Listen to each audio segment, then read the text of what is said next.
wa imani usioharibika. Kuna misingi ambayo inaharibika. Hiyo ni misingi ya imani. Kwa sababu kila dini na msingi wake, ina misingi yake ya imani. Kila dhehebu lina misingi yake ya imani. Lakini tunaona kuna misingi ya imani ambayo inaharibika. Watu wanaanza wanaamini hivi, baadaye wanaamini vile. Wao wenyewe wanaikubali misingi yao, alafu baadaye wanaibadilisha, wanaikataa. Na ni kawaida kwa wanadamu, kwa sababu wanadamu wao ama sisi sio wakamilifu. Kwa hiyo ikiwa tutajiwekea vitu vyetu wenyewe, kuna wakati vitapitwa na wakati. Ikiwa katika neno la kweli la Mungu, huo msingi hautaharibika. Kitu cha pekee na cha muhimu katika imani ambacho Mungu anakiangalia kwenye wokovu wetu ni kwa namna gani unamwamini Mungu katika neno lake. Msingi wa imani usioharibika upo katika neno la Mungu. Na wetu Yesu Kristo anapoangalia imani zetu, anaangalia ni kwa jinsi gani tunamwamini yeye katika neno lake. Tunasoma katika kitabu cha Mathayo sura ya 7 mstari wa 24 na mstari wa 25.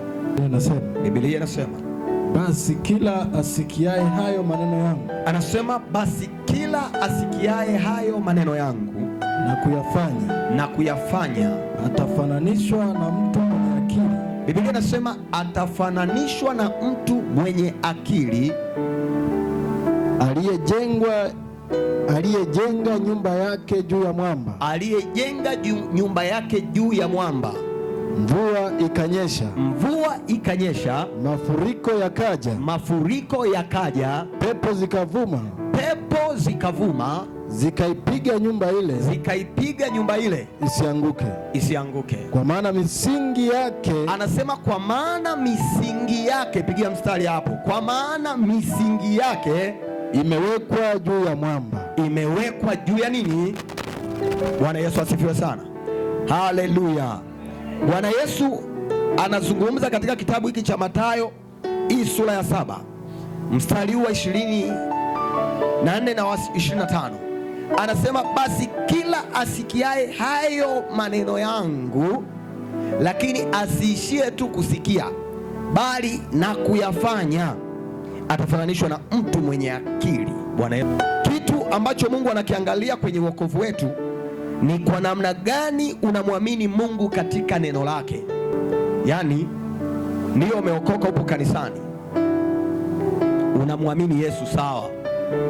Umempokea Yesu, sawa. Wengine wameongozwa sala ya toba leo, ndio. Umebatizwa, ndio.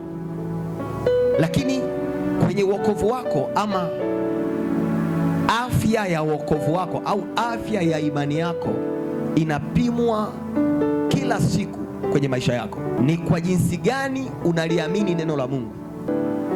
Ni jinsi gani, ama ni kwa namna gani unalipokea neno la Mungu na unaliamini?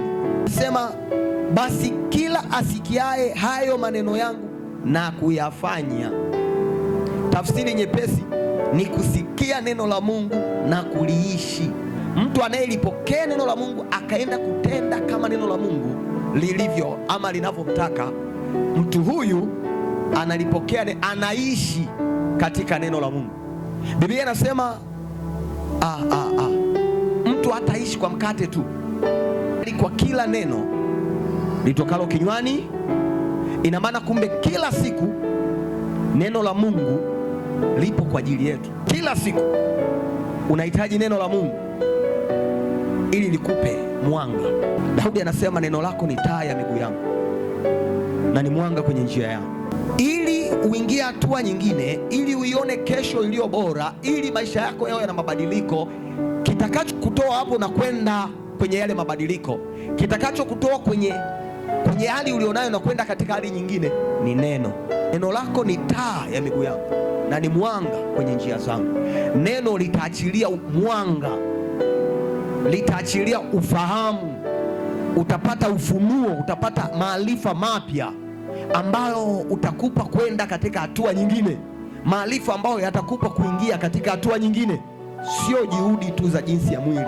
Kwa hiyo Mungu ili akubariki ama akubadilishe, ataachilia neno, na neno la Mungu ukilipokea ukaliishi, lile neno la Mungu litakupeleka mbali, kwa sababu utaamini aliyesema ni Mungu na hakika atafanya.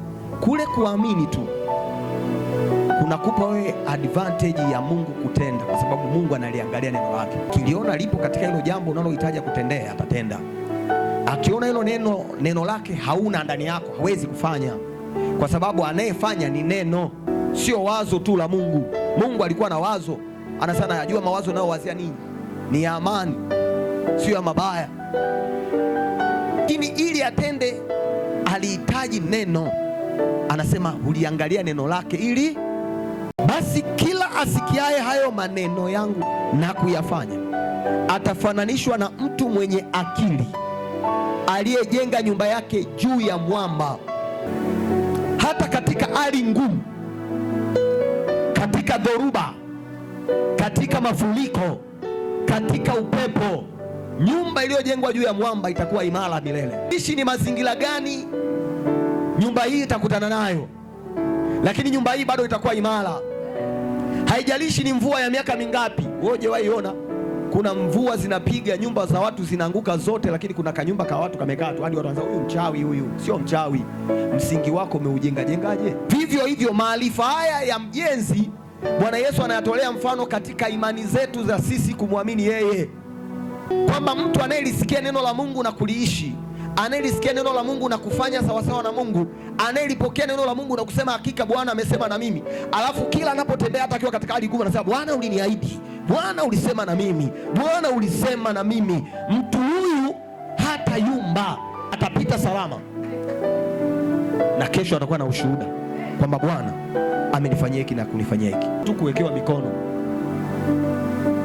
Badiliko la maisha ya mtu, iwe la kiroho ama la kimwili, linaanzia kwenye neno. Ni kweli Mungu anakuwazia mema. Je, kile alichonena juu yako umekipokea? Unaendelea kukiamini? Unakifanyia kazi?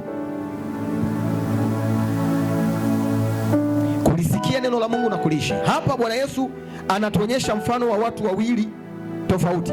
Mtu wa kwanza tumemwona Bwana Yesu anamuita mtu mwenye akili aliyejenga nyumba yake juu ya mwamba. Tumesoma katika mstari wa 24 na 25. Lakini mtu wa pili anatuonyesha mtu mpumbavu. Hebu sema mtu mpumbavu. Sasa wewe ndio utapima uone upo upande gani, sawa? Ama ujipe majibu kwamba Bwana Yesu anakutazama wewe kama mtu gani. Bwana Yesu asifiwe sana. Mtu huyu mpumbavu tunamsoma katika mstari wake wa 26 na mstari wa 27. Biblia inasema alijenga nyumba yake juu ya mchanga. Sisi tumeona kuna ile nyumba zinajengwa nyingi kwa sababu ya hali ya maisha. Kuna ile unamwita tu fundi mwenyewe ni mjomba wako, hata kushika pima maji ya juu, anapimia jicho, alafu anajenga nyumba yako kuanzia chini hadi juu, alafu ikiisha anakuambia nyumba imeisha. Unaenda kumuuliza nyumba ndio hii? Unatafuta kiti, ukiona unakijua kiti, msingi. Nyumba imejengwa imeisha, lakini ukitafuta msingi uone. Unajua kukutana na hizo nyumba, yaani jamaa alipiga tu papa afu akapiga tofali kuanzia chini, alivyojenga alienda moja kwa moja. Ukiangalia unasema usio babalichi, mpaka chini imenyoka moja kwa moja. Mstari wa 25 na mstari wa 27, naomba unisomee. Tayo hiyo 7. Biblia inasema na kila asikiaye maneno yangu. Huyu ni mtu wa pili sasa, anasema kila asikiaye maneno yangu asifanye, asiyafanye, atafananishwa na mtu mpumbavu. Atafananishwa na mtu mpumbavu aliyejenga nyumba yake juu ya mchanga. Aliyejenga nyumba yake juu ya mchanga. Mvua ikanyesha, ndio. Mafuriko yakaja, pepo zikavuma, ndio, zikaipiga nyumba ile, ikaanguka. Nalo anguko lake likawa kubwa. Bwana Yesu atusaidie sana. Haleluya. Sasa Sasa kuna vitu ambavyo nataka tuviangalie hapa kulingana na maandiko haya. Jambo la kwanza tunaliona msingi kwenye hili jengo ama kwenye ujenzi wa nyumba hizi mbili. Tunaangalia kitu cha kwanza, msingi. Jengo lolote linajengwa katika msingi, utatupa picha kwamba nyumba hii ni imara ama sio imara. Kitabu cha Warumi sura ya 10 mstari wa 17 unaandika, nitasoma. Ile nasema, basi imani chanzo chake ni kusikia, na kusikia huja kwa neno la Kristo. Ama unaweza ukasema, basi imani chanzo chake ni kusikia neno la Kristo. Chanzo chake ni kusikia neno, msingi ni chanzo. Sawa sawa, tungesema basi imani msingi wake ni kusikia neno la Kristo. Imani yako iliyokuleta hapa ni kwa sababu ulisikia habari za Yesu Kristo. Kwa hiyo msingi wa imani ni kusikia neno la nani? La Kristo. Msingi ni chanzo. Msingi ama chanzo ni neno la Kristo. Chanzo, waangalie wale watu ambao wameishi vizuri na Mungu. Chanzo cha kubarikiwa kwake lilikuwa neno la Kristo. Hebu yachunguze maisha yako wewe, ya uhusiano wako wewe na Mungu, utaona lilipotamkwa neno fulani ama ulipomsikia Mungu katika neno hilo, uliona ukitoka sehemu moja kwenda sehemu nyingine. Kwa hiyo kila mtu unayemuona ambaye amesimama na Mungu na anamtegemea Mungu, pale alipo, hali alionayo ni matokeo ya neno la Kristo, na atasimama ama ataanguka kulingana na lile neno analiishi au ameliacha. Jina la Bwana libarikiwe sana. Anasema kila asikiae maneno yangu na asiyafanye. Mtu huyu alilisikia akayafanya, hata ulipofika wakati wa kujaribiwa bado alikuwa salama. Lakini mwingine alisikia, yamkini alifanya, alafu baadaye akaacha. Alipofanya alijengwa, alipoacha akaanguka. Nyumba ambayo Bwana Yesu anaiongelea kwa mujibu wa maandiko ni imani. Ukichunguza hayo maandiko utaona ni imani ama nyumba au imani. Tafsiri ya Bwana Yesu Kristo anaongelea juu ya maisha ya wokovu.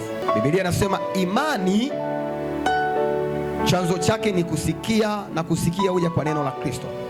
Na nikakwambia neno la Kristo ni chanzo ama ni msingi. Kuna mtu ananielewa hapo? Imani ni nyumba. Kwa hiyo nyumba tunapoiona iliyo imara inatokana na msingi imara. Nyumba ambayo sio imara inatokana na msingi usio imara. Maisha yetu ya wokovu ni salama pale tunaposikia neno la Mungu na kuliishi. Tunapokaa katika neno la Mungu, maisha yetu ya wokovu yanakuwa salama. Nyumba zetu zinakuwa salama. Sisi ni hekalu la Mungu, lakini hatuwezi kuwa hekalu la Mungu ikiwa tumemwacha Yesu. Ni kweli Yesu ametupa roho wake, anakaa ndani yetu. Akikaa ndani yetu sisi ni hekalu, lakini ikiwa tumemwacha Yesu, sisi sio hekalu tena. Sije kakudanganya mtu na injili zenu za michongo ambazo mnazipata huko, kwamba ukishaokoka, kuna watu wanahubiri kwamba ukishaokoka kwa mwamini Yesu, yani wewe uendi jehanamu ngo, yani umemaliza wewe. Ingekuwa hivyo basi tungekuwa tunaimba kweli tambalale kwa Yesu. Wewe hakuna. Tumepokea wokovu kwa imani, sio kwa matendo. Lakini imani bila matendo hamna kitu. Kwa hiyo sio matendo pasipo imani, na sio imani pasipo matendo. Matendo hayakutupa wokovu. Wokovu ulikuja kwa neema, lakini tulipopokea wokovu tukaonyeshwa matendo mema ili tuyafanye. Tusipoyafanya hatuna wokovu. Imani zetu ndio ndio maisha yetu. Yaani imani yako, unamwamini nani? Unaamini nini kwa huyu Yesu? Ndio matokeo. Zewe watu wanakutazama ni matokeo ya kile unachoamini. Yesu kwako ni nani? Ndio kile tunachokiona nje.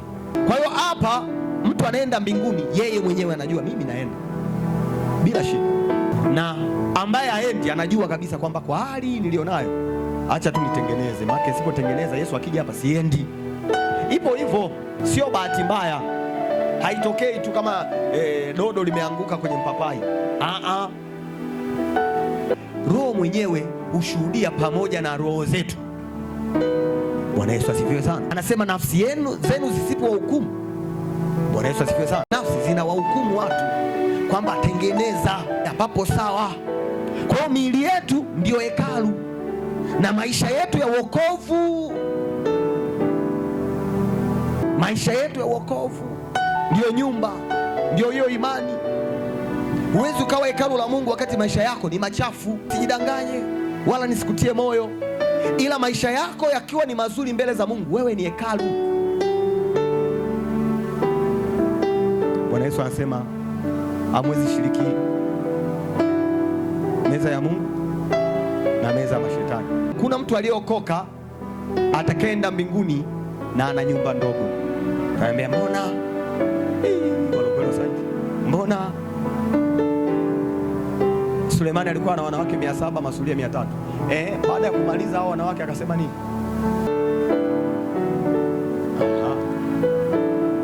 Mbona Eli alikuwa na wanawake 2? Acha uzinzi, kwa sababu tunajua unachokitaka. Acha uzinzi ili uingie mbinguni, lazima uwe mtakatifu. Bwana Yesu asifiwe. Haleluya, haleluya. Sema maisha yetu ya wokovu ni salama pale tunapolisikia neno la Mungu na kuliishi. Wewe mwenyewe unajua, neno la Mungu unalisikia? Neno la Mungu unalisikia? Unaliishi? Sometimes yes, sometimes no. Yaani wewe mwenyewe unajijibu uongo. Halo, neno la Mungu jamani, tunalisikia? Halo, nataka tuelewane hapa. Neno la Mungu tunalisikia? Ataku amina. Haya, tunaliishi? Amna. Ni lazima tukitendee kazi kile ambacho tunakipokea, afu kilete matokeo. Hapo tutakuwa salama. Tunaishi, kumbuka, tunaishi katika dunia iliyo katika hatari. Nyakati tulizo nazo ni nyakati za hatari, ni nyakati za kukaa imara. Usipomjua Yesu uliyemwamini utapotea, na utapotezwa na hawa wanaosema imani yetu moja. Kizazi cha Gen Z na injili yao wanasema, lakini injili ya Kristo sio ya kizazi kipya. Yesu ni yeye yule jana, leo na hata milele. Watu saizi wana balance mizani kwamba Mungu wetu sisi ni mmoja, sawa. Kwa hiyo tunamfanya Mungu ambaye alisema usiabudu miungu mingine ila mimi kwamba ni muongo. Kwa sababu tu kuna vitu vyetu tunataka tuvialishe vipite, basi inabidi tukubaliane tu kwamba imani yetu ni moja. No, hatuna Mungu mmoja. Hatuna Mungu mmoja, wapendwa. Lazima ujue umeokoka. Bwana Yesu akasema tokeni kati yao mkatengwe nao. Wewe unarudije tena kusema tuna Mungu mmoja? Na imani yake na yako ni tofauti kabisa. Tafsiri yake ni Mungu wako na Mungu wake hawafanani. Ndio maana Mungu akasema usiabudu miungu mingine ila mimi. Yeye ndiye Mungu wa miungu. Kila miungu inajua yuko Mungu aliye hai. Huyo ndiye tunayemwabudu, Bwana wa mabwana, Mfalme wa utukufu. Haleluya, haleluya. Kwa hiyo sasa, kuwepo kanisani sio tiketi ya kuingia mbinguni. Kumtumikia Mungu sio tiketi ya kwenda mbinguni. Mimi kuwa mchungaji sio tiketi ya kwamba nimeshaenda mbinguni. Yaani mimi napita tu. Kuna dada mmoja jana nenda pale benki, nikawa nimeweka kiasi fulani cha fedha. Alafu sasa nilipohesabu mimi sio nilihesabu tofauti. Kahesabu hela nikapeleka pale benki. Nilipohesabu hela nikapeleka nikajaza ile slip. Sasa kipindi ameweka, kumbe mimi nimehesabu hela nimezidisha. Akaweka kwenye mashine, akahesabu hela. Mimi nikaangalia tu 100 imetosha, sikuangalia kimezidi nini. Yaani sikuangalia kama hela nyingine imebaki. Nikashangaa, nipa slip yangu, amenipa, ameweka na hela. Nikamwambia, hizi za nini tena? Ananiambia zimezidi. Kucheki 200,000 zimezidi. Nikasema, dadangu, kwanza nikampa 10,000. Nikamwambia, ukiendelea hivi mbinguni hadi kwenye hela umerudisha. Yaani kweli una nuru. Bwana Yesu asifiwe sana. Kuna kanuru, kuna kataa kanamulika kwamba huyu mtu ana roho ya peke yake kwenye pesa. Asema babangu, hii inawezekana eti? Kama kamera namulika eti kwenye pesa.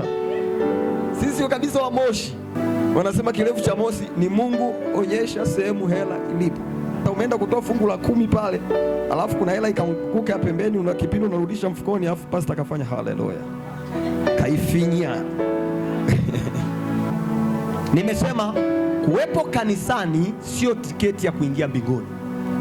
Kutumika na Mungu ama kumtumikia Mungu, yes, kumtumikia Mungu sio tiketi ya kwamba wewe utaenda mbinguni. Hilo lazima ulielewe, na nataka mnisikilize vizuri hapa. Utasema mimi mbona namtumikia Mungu? Ndiyo, unamtumikia Mungu, lakini lazima uhakikishe. Bwana Yesu akawaambia wanafunzi wake, msifurahi kwa vile pepo wanawatii, bali furahini kwa sababu majina yenu yameandikwa wapi? Hicho ndo kitu ambacho inabidi tukitazame, kuwa na hakika kwamba Yesu akija leo tutaenda pamoja naye. Sio tu kukaa kanisani. Kuta upo kanisani na mwisho wa siku usiingie mbinguni, lakini ulikuwa kanisani, ulikuwa mtenda mshirika mwaminifu, kwa unaimba kwaya. Mungu awabariki kina mama, mumeanza siku hizi kuwa kina mama katika nafasi ya utumishi, sawa. Lakini je, neno la Mungu linavyosema upo sawa sawa nalo? Kwa sababu tunajipima kwenye neno la Mungu, asije kudanganya mtu. Hatujipimi imani zetu, hatuzipimi katika ndoto.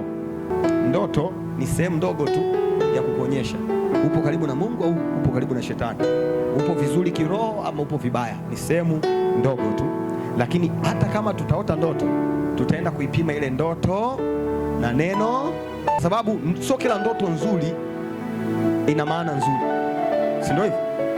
Kwa mfano, nyumbani ukipikwa wali na nyama, si ni habari njema?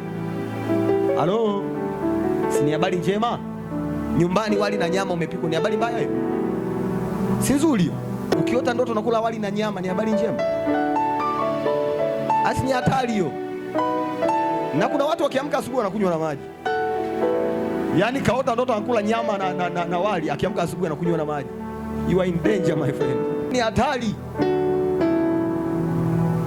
Yaani anaona mdomoni ambaki na mafuta kabisa.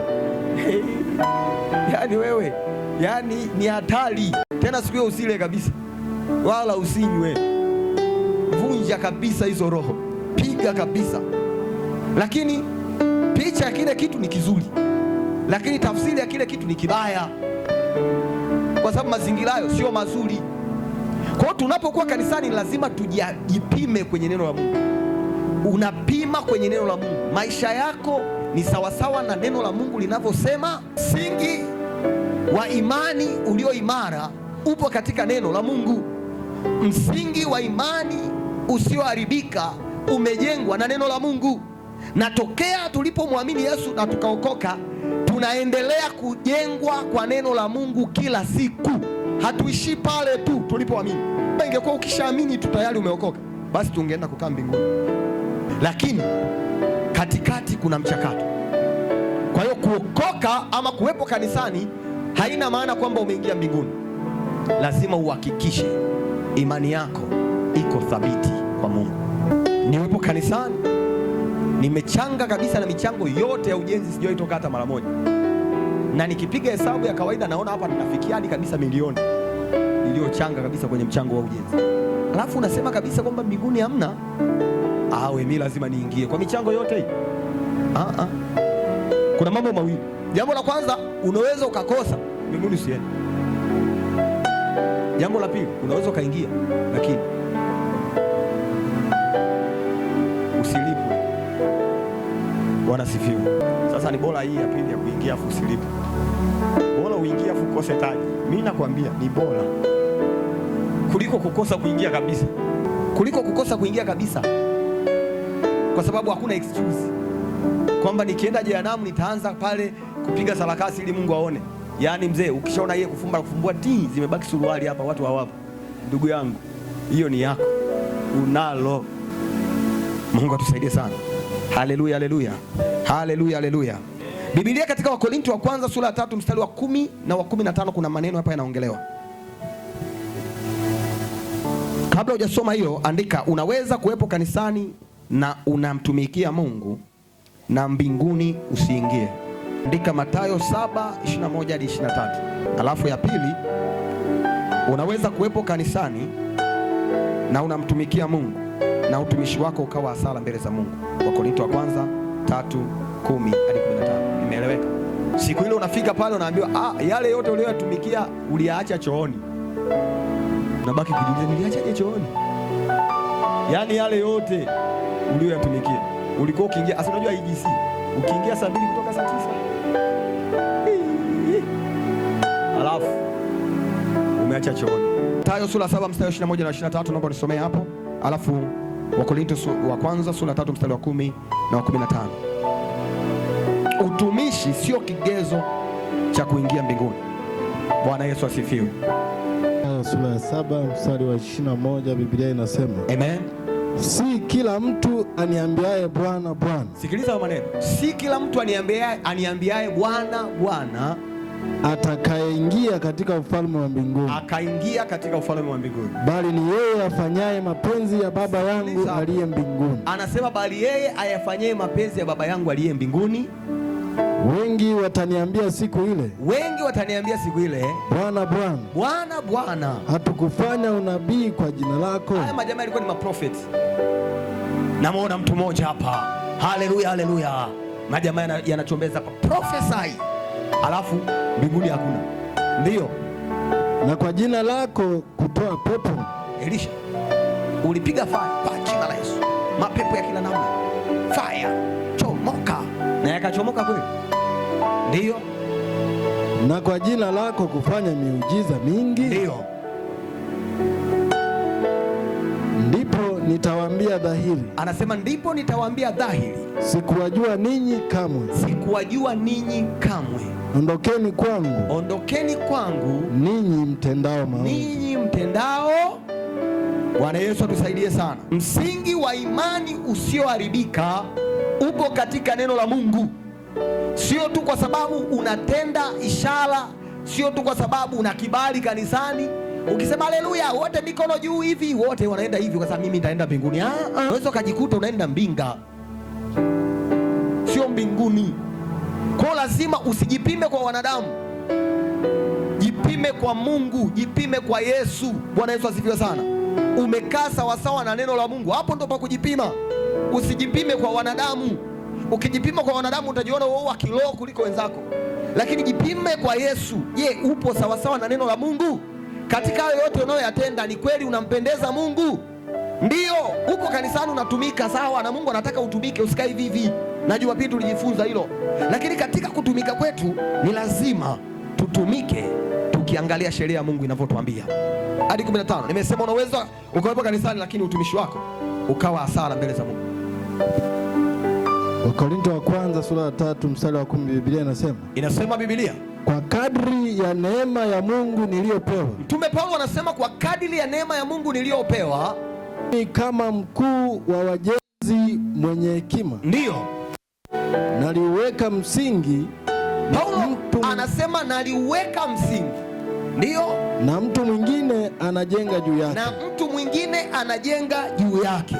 Lakini kila mtu naangalie jinsi anavyojenga juu yake. Kila mtumishi aangalie anatumikaje.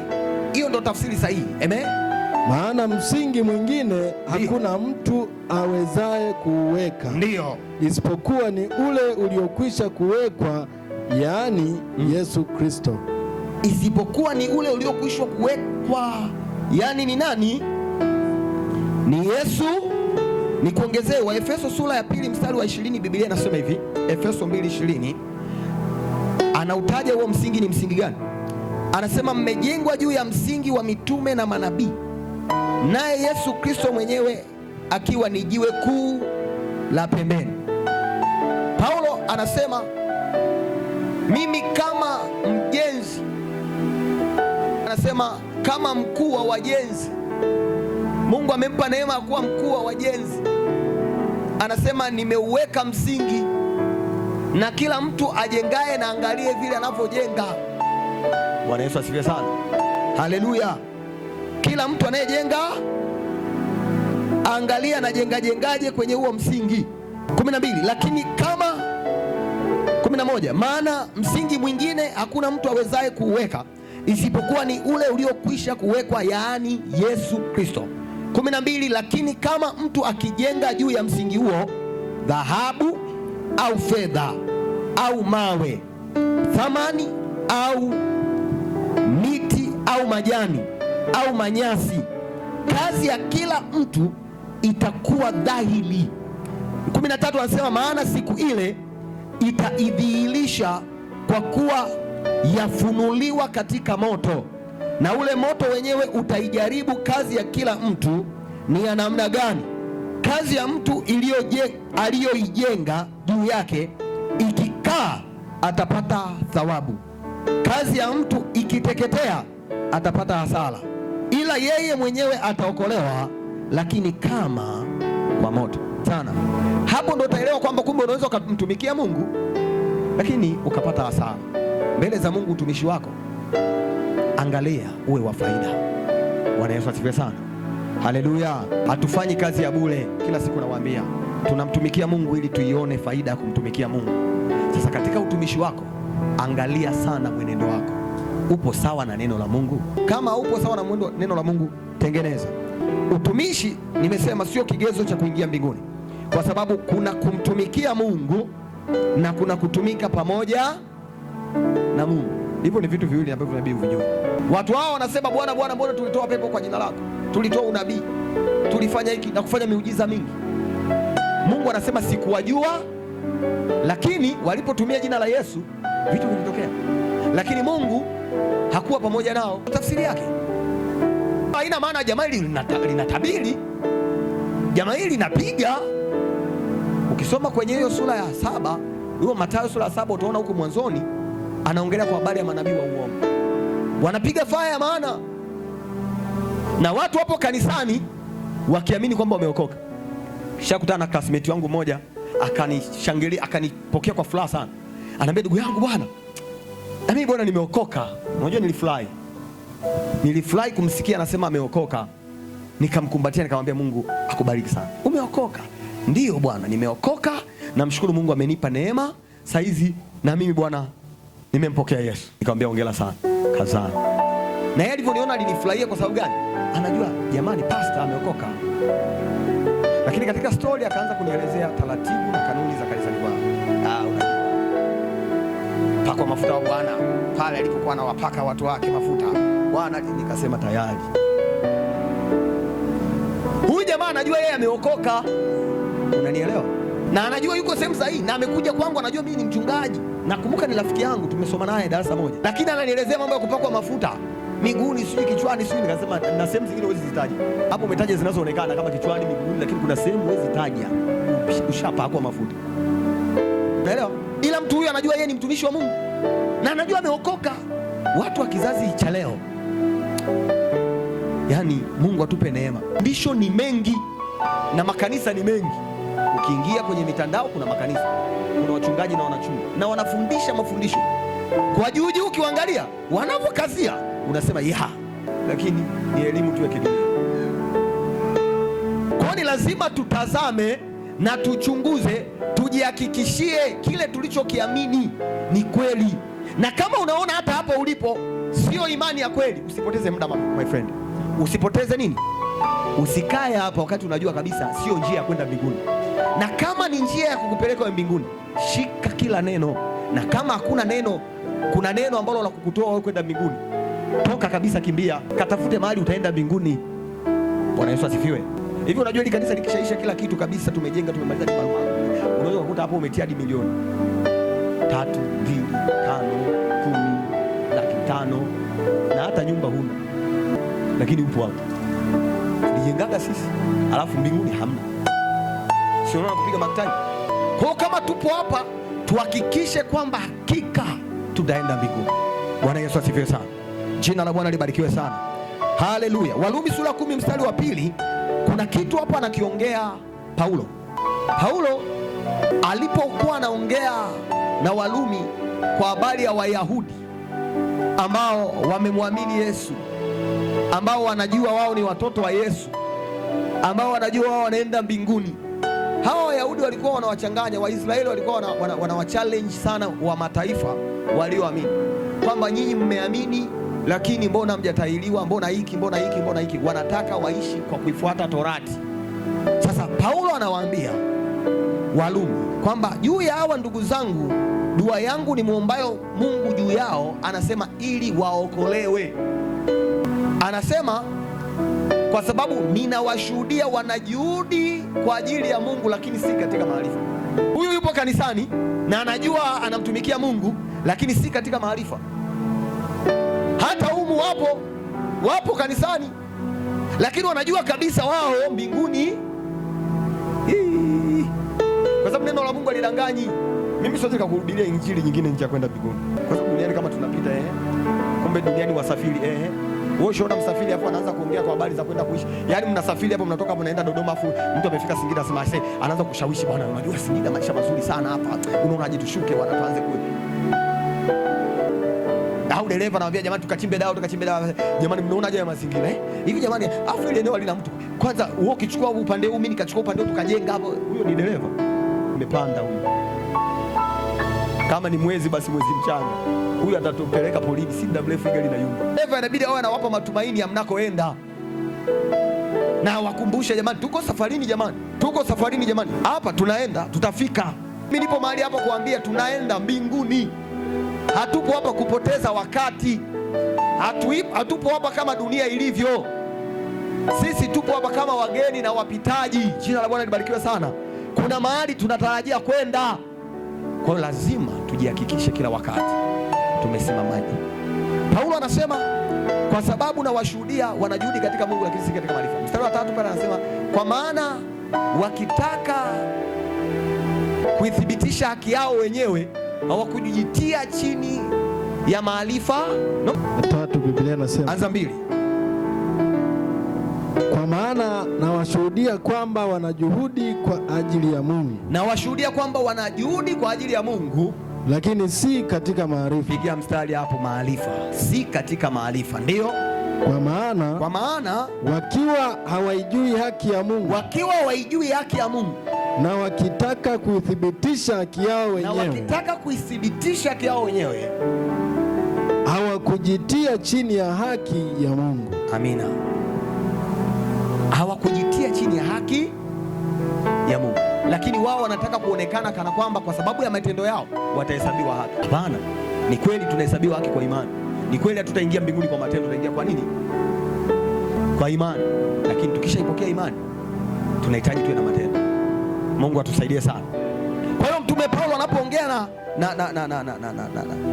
anapoongea na Warumi kwa habari ya watu hao ambao wanataka kuithibitisha haki yao wenyewe, anataja juu ya maarifa. Wanamtumikia Mungu na wanajuhudi katika Mungu, lakini si katika maarifa. Na hapa maarifa ambayo Paulo anayaongelea ni ufahamu. Unaandika maarifa ni roho ya ufahamu ambayo Mungu anawapa watu wake ili waamini neno lake. Maarifa ni roho ya ufahamu ambayo Mungu anawapa watu wake ili waamini neno lake. Ukiona mtu ana mashaka na neno linalohubiriwa, tafsiri yake ni nini? Hana maarifa ya kimungu, amefungwa fahamu zake.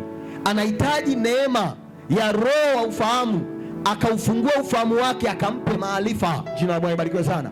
Akipata maarifa atalielewa neno la Mungu kama lilivyo. Shetani akitaka aingie kwenye maisha yako, hata likihubiriwa neno atakwambia mchungaji anakosea. Yaani jamaa unakuta amekaaga hapa, alafu anakwambia hapa mchungaji anakusema wewe. Hili jambo ukoongea naye juzi hili. Si uliongea naye juzi hili. Anakusema wewe. Yaani ukikubali tu anaanza kupeleka. Kama ambavyo ukimtii Roho Mtakatifu yeye ninapohubiri hapa, utaona Roho Mtakatifu kuna mahali anakupeleka. Anafunua. Hata ambavyo sisemi. Anakueleza. Vivyo hivyo ukimruhusu Roho adanganyaye akazuia ufahamu wa kimungu, anaondoa maarifa, anaweka matakataka yake. Halo. Nishoi sali na mzee mmoja kwenye kanisa la mzee Simtanda. Mzee amesimama pale anahubiri. Yule mzee alikuwa anakaa kama hapo mlivyokaa. Na hata humo hapo. Ukiona mwenzako yupo hapo lakini ana chat. Hapo nikashitana kidogo. Mwashe bonge moja la konzi. Tena lisikike hadi mimi nisikie. Unakwambia ongeza. Siulizi kuna nini. Sasa sioni watu mkifanya hivyo. Hao wapo. Yaani wewe unaongea yeye yuko Facebook. Tena kicheki tuna wifi ya bure. Yuko Facebook. Piga kofi zito, washa moja mpaka une nyota. Alafu akikwambia bwana vipi? Mwambie vipi, unaisikiaje? Ya sikio moja. Kwa sababu hao ni mashetani. Ndio wanaoanza kutengeneza mjadala wa kukutoa kwa Mungu.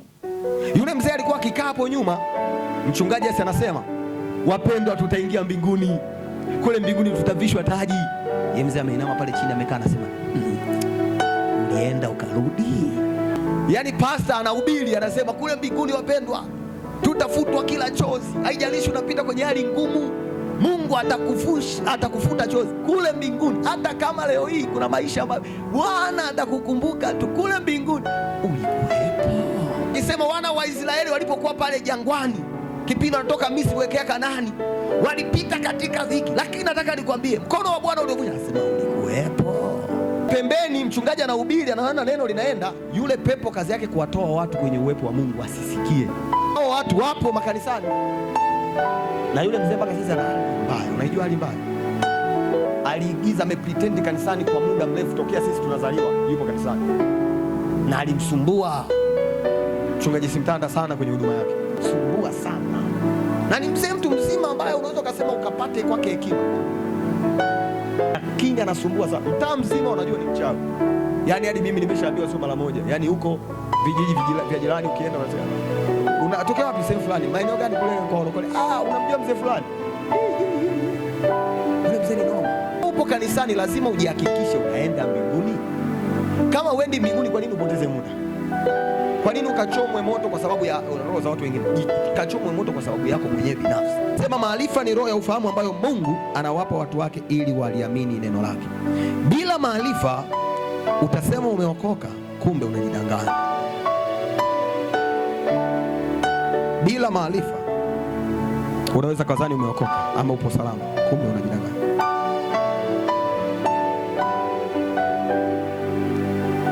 Kila siku mtu anaweza kawa anahubiriwa. Mimi hapa nahubiri hapa kila siku habari za maisha ya utakatifu. Lakini kuna mtu bado ni mzinzi bado leo. Ana appointment tukitoka hapa. Yaani tukitoka hapa anajua tena anaona mchungaji namchelewesha. Na kuna message zipo zimeingia bado hajazijibu. Hapa anajua akijibu kuna watu wengi, huku mtu atajibu nini? Kwa hiyo anatamani hapa mchungaji niseme amina, Bwana wabariki, awaangazie nuru yake. Yaani anaenda kuitikia kule akajibu ile message. Dhambi unajua inawasha, inataka uikune. Na unajua una njia mbili, bado haupo sawa na unataka kwenda mbinguni. Tengeneza sasa. Ni heri mambo yote ya dunia hii ukayakosa, lakini ukaipata mbinguni. Imani yako ikiwa pacha hautafanikiwa. Mwenye nia hii usiwe hapa kanisani na bado una matungubani. Ndugu yangu, hapo unapoteza muda. Utaona watu kila siku wanashuhudia Bwana ameniinua, Bwana amenitendea, lakini wewe matunguli yako yanakushikilia, yanakuvuta shati. Bwana Yesu asifiwe. Haleluya. Unahitaji kumwona Mungu, simama na Mungu. Acha uzinzi, acha ushirikina, acha uongo. Tengeneza. Kwa nini upoteze muda? Tengeneza maisha yako na Bwana Yesu. Unalipokeaje neno la Mungu na unaliishi? Kuzaliwa mara ya pili ni kuitimiza haki yote. Kuzaliwa mara ya pili ni kuitimiza haki yote. Hatua tatu nataka nikuonyeshe. Hatua ya kwanza ya mtu aliyeokoka, hatua ya kwanza ni kuamini. Utasoma mwenyewe Warumi sura ya 10 mstari wa 9 na wa 10. Nasema kwa sababu ukiamini moyoni mwako, anasema kwa sababu ukimkiri Yesu kwa kinywa chako na kuamini moyoni mwako kuwa ni Bwana na Mungu alimfufua kutoka katika wafu, kwa maana kwa moyo mtu amini atakupata haki na kwa kinywa ukiri atakupata wokovu. Kwa hiyo kuamini na kumkiri Yesu, hiyo ni hatua ya kwanza ya mtu anaenda kuzaliwa mara ya pili. Kama upo kanisani lakini hujaongozwa sala ya toba, unapoteza muda ya nini? Upo kanisani kwa sababu tu unakaa kwa blaza, kwa mjomba, kwa shangazi, kwa bosi, na wewe unajua kabisa hujaokoka. Hata Yesu akija uendi mbinguni, inakufanya. Upo kanisani lakini hujaongozwa sala ya toba. Ndani ya moyo wako unajua kabisa wewe haujawahi muamini Yesu wala kumkiri kwa kinywa, lakini tunapiga pambio, tunaimba na hapa leo. Unajua kabisa yani wewe hujaokoka, inakusaidia nini? Hatua ya kwanza ya mtu aliyezaliwa mara ya pili ni kuamini na kumkiri Yesu. Warumi sura ya 10 mstari wa 9 na wa 10. Hatua ya pili kubatizwa. Yohana sura ya 3 mstari wa 5 na Marko sura ya 16 mstari wa 16. Yohana 3:5 inasema mtu asipozaliwa kwa maji na kwa Roho hawezi kuingia kwenye ufalme wa Mungu. Mtu asipobatizwa, nisikilize. Kuna mtu yupo kanisani sasa, mimi bwana, mimi mbona nilipokuwa nilionaga picha nilimwagiwaga vimaji hapa. Usijidanganye, wewe hujaokoka. Hello. Msingi usioharibika wa imani ulionayo ni kuliamini neno la Mungu na kuliishi. Kama tunakuhubiria kila siku na unasikia na unataka kuamini, wewe bado hujaokoka na umpendi Yesu, unapoteza muda. Lakini kwa kuwa umeamua kututia moyo, tuone tupo wengi, sawa, tuamini neno la Mungu. Wewe una msingi upi? Neno la Mungu liko wazi. Yesu anasema mtu asipozaliwa kwa maji na kwa Roho haingii. Wewe unajua kabisa, na unaweza kuwa unahubiri, lakini mbona neno lake unalipuuza? Ni yako wewe ni ipi? Kumbuka nimesema Mungu anaangalia maisha yetu ya wokovu kwa kupima. Aje katika neno tunaishi vipi katika neno lake? Tunaliamini vipi neno lake? Kama neno la Mungu tunaliamini na yanayohubiriwa hapa yanatuingia, nini usibatizwe? Halo. Kwa hiyo ina maana wewe una njia mbili. Hatua ya kwanza nimesema kuamini. Upo kanisani hujaamini, lakini upo, miaka inaenda, upo kanisani. Sisi tutakulazimisha? Hatukulazimishi. Hata ukikaa pale kwangu mimi hujataka kumwamini Yesu Kristo, nadhani nakulazimisha? Ndakwambia tu muda wa ibada uwe kanisani. Sina mimi hapa na watu ambao wenye mapembe hapa kanisani. Ukija kanisani nyooka, ishi vizuri. Wala kwenda mbinguni huendi. Kwa nini kudanganya? Mungu hataki imani nusu nusu. Bwana Yesu akasema ni lazima kuitimiza haki yote. Umeamini, kubatizwa utaki, unaenda mbinguni wapi? Labda Mbinga. Usidanganywe. Hakuna mbingu wanaoendwa watu ambao hawajazaliwa mara ya pili. Unaendaje? Nisomee Yohana, watu wanaweza kawaelewe. Yohana 3:5. Kuzamishwa. Warumi sura ya 6 inaelezea vizuri juu ya ubatizo. Bwana Yesu asifiwe. Haleluya. Yohana 3:5 Biblia inasema Yesu akajibu, amini amini nakuambia. Mara mbili ameongea kwa uhakika. Amini amini nakuambia. Anamwambia Nikodemo, ndio. Mtu asipozaliwa kwa maji na kwa Roho. Hiyo ndio tafsiri ya kuzaliwa mara ya pili. Asipozaliwa kwa maji na kwa Roho hawezi kuingia ufalme wa Mungu. Hawezi kuingia ufalme wa Mungu. Marko 16:16 inasemaje? Aaminie na kubatizwa, asiamini. Unaelewa? Kwa hiyo hukumu ilishatoka. Ila aaminie na kubatizwa, huyo ndo atakayeokoka. Asiamini, huyo kwenye hukumu alishakaa. Sasa wewe upo kanisani, una msingi upi mwenzetu? Unaamini nini? Bwana Yesu asifiwe sana. Mungu anaangalia ni kwa namna gani unamwamini Mungu katika neno lake. Baadhi ya vitu unaviamini, kuna baadhi ya vitu uviamini, unapoteza time. Bwana Yesu asifiwe. Usikae humu ili upoteze time. Ni mshirika wa mchungaji Nehemia, sawa. Mchungaji Nehemia yeye ameazimia kwenda mbinguni. Wewe umeazimia kwenda wapi? Kwa hiyo hayo ni mambo matatu. Jambo la pili, la tatu, kuishi maisha matakatifu. Sema mchungaji, umeongea habari ya kuamini. Mimi nishaamini toka niko Sunday school na nikakiri. Unataka kubatizwa? Wewe, mimi nishabatizwa. Tena nikajumbusia chungu, nikatoka na nikanena raba. Sawa, maisha yako ya wokovu yapoje? Ukitoka hapo ni sister,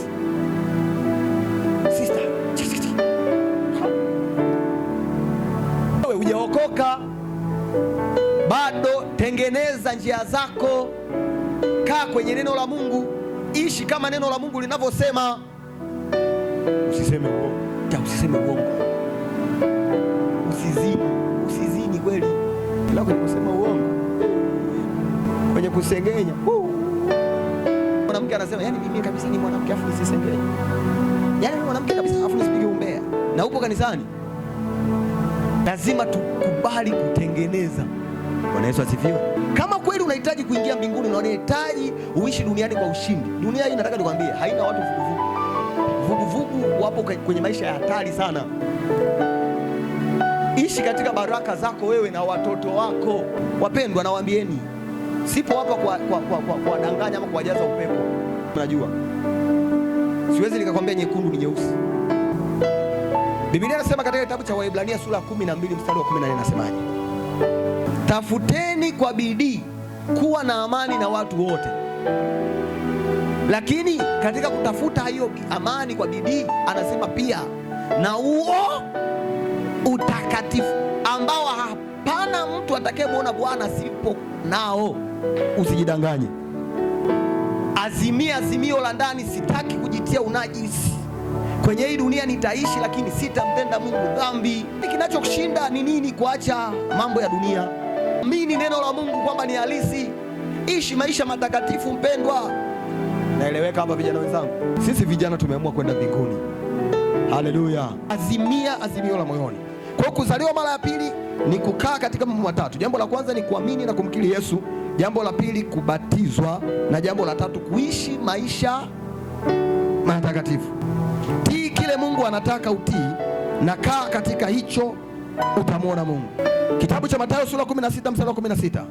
Simoni Petro anasema, mstari wa 16 anasema, Simoni Petro akajibu akasema, wewe ndiwe Kristo mwana wa Mungu aliye hai. Hapa Bwana Yesu alikuwa anawauliza kwa habari ya watu wanamsemaje. Wewe watu wanakusemaje huko mtaani? Unaweza kukuta hapa umeokoka lakini unatuchafua huko. Hapa wewe ni mtakatifu, huko wanajua wewe ni muhuni. Tafsiri yake unaelewa? Hawa mchungaji wao mwenyewe si kijana kawaida, ndio hivyo. Wakati mimi kila siku nakaza na spana, kila siku nakaza. Umeokoka kanisani, tena ni mtumishi wa Mungu mzuri tu. Unajua unapokuwa kanisani lakini una njia mbili, inawafanya wale wanaokuja kanisani na wao imani zao zijengwe kwenye msingi wa wewe. Anajua kuwepo kanisani sio shida, lakini kuwa mzinzi pia sio shida. Tengeneza. Bwana Yesu asifiwe. Unaanzisha vita afu unakaa kwenye nyumba ya vioo. Tengeneza. Vita ya mawe hutaweza ukikaa kwenye nyumba ya vioo. Ukinyooka hivi, haya utakuwa uyasikii. Kuna mtu hata hajasikia neno la uzinzi, yupo amesikia tu Bwana anamsemesha kitu fulani, amesikia tu kwamba Bwana amesema niimarike katika imani. Lakini kuna mtu anasema mchungaji, yani kila ibada ni sijataja mtu hapa. Bwana Yesu asifiwe sana. Natamani tuingie mbinguni. Natamani huko mtaani tuwe ushuhuda. Hawa ambao tunawaleta kanisani wanakuja kumwamini Yesu Kristo, waone kwamba kweli tumebadilika. Tokea umenijua, umewahi sikia Nehemia na njia mbili? Yaani hata kwa bahati mbaya tu, hata wale wasingiziaji wenyewe hawawezi kujua wala kudanganya hapo. Sababu nikokea na najua Mungu wangu. Najua alikonitoa. Nilikuwa muhuni nikaacha uhuni, sikujiokoa. Alafu kwenda mbinguni mtu anaamua. Mimi nimeamua kwenda mbinguni. Halo, hujaamua kwenda mbinguni usikae na mimi. Kwa sababu nataka nikwambieni, baraka nyingi zinazoachiliwa hapa zinanyonywa. Unaelewa? Upako unaopita hapa unanyonywa na matakataka mengi. Unajua hata sumaku ikikusanya takataka nyingi inapoteza nguvu yake. Mungu wa mbinguni akupe neema. Tengeneza, badilika, nyoka hivi. Usitaki mimi nakuja pokea Bwana mwaka huu anasema utajenga nyumba. Unajengaje nyumba? Hujanyoka, nyoka vizuri kwanza afu utajenga. Nyoka kwanza kujenga utajenga. Mungu atakupa gari, akupi gari kwanza, kwa sababu akikupa hilo gari itakuwa. Na mimi siwezi nikamwambia Mungu akubariki wewe, yani unamwomba Mungu kila siku kama hujakaa vizuri kidogo usibarikiwe, kwa sababu hiyo itakuwa ndio njia ya kukutoa kwa Mungu. Watu wengi wameanguka kwenye wokovu kwa sababu ya mafanikio. Walipokuwa na nafasi wakatumia nafasi kufanya kutenda dhambi. Mungu akupe neema ya kusimama vizuri na Mungu. Ile siku moja ambayo Yesu anakuja kulichukua kanisa, na wewe uwe miongoni mwa wale wanaoenda mbinguni. Tukienda kule mbinguni tukavishwe taji. Bwana Yesu asifiwe. Najua mnajuana sana kwa sababu Ushirombo sio kubwa. Na ninapoongea hivi kuna mtu mmesha anza na wewe, alafu yule mwingine baadaye. Ibrania sura ya 4 mstari wa kwanza namaliza hapo. Basi ikiwa ikaliko ahadi ya kuingia katika raha yake, na tuogope mmoja wenu asije akaonekana ameikosa. Maana ni kweli sisi nasi tumehubiriwa habari njema vile vile kama hao, lakini neno lile lililosikiwa halikuwafaa hao, sababu halikuchanganyika na imani ndani yao waliosikia. Unamhubiria mtu anasikia lakini haamini. Lile neno halileti matunda kwa sababu halijamfaa, halijachanganyika na imani yake. Lakini kuna mtu anasema, tumpate wapi Mungu huyu Mungu ambaye anasema na sisi kila siku, huyu Mungu ambaye haachi kunena na watu wake. Lakini kuna mtu hataki kubadilika kwa sababu lile neno kwake halimfai. Mwandishi wa Waebrania anasema basi ikiwa ikaliko ahadi ya kuingia katika raha yake, na tuogope mmoja wenu asije kaonekana amekosa. Bwana Yesu asifiwe sana. Bwana Mungu akupe neema ya kuingia rahani mwa Bwana, kama na neno la Mungu kwamba msingi wako wa imani ukiwa katika neno la Kristo utakuwa salama.